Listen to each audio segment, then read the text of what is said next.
প্রমাণ দিন আপনি একজন সহি মর্দে মুজাহিদ। সাহাবায়ে কেরাম তো আদর্শ লাশ। এখানে যদি রান্না এখানে একদম বিকৃত অবস্থা হয়ে যায়, এরপরেও খাইয়া মুসকি আসি। আমরা তো ভাই সাহেব মুসকি আসি তো দূরের কথা দেখবা তারও যদি ভাই তে থাল দিবেন না আত্মি খেসে খালি দিবেন। আসা মানি ভাই তাহলে স্ত্রীর কাছ থেকে আপনি পালা দোয়া আশা করেন, জবাব দেই শুধু জালিম। তাই আপনার স্ত্রী সব ভুলটা আপনার সমাজে প্রকাশ করবা না, আপনার গৌরব প্রকাশ করবা না।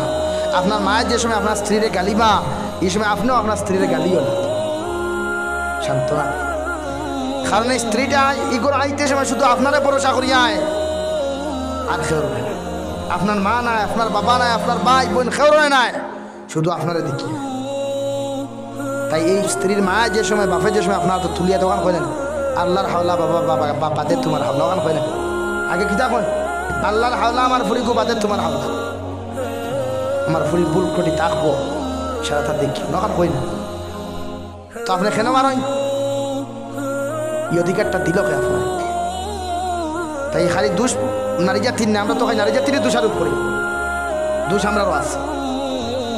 আমরা নারী জাতির সালানি জানি না, তাই ওরা সুযোগ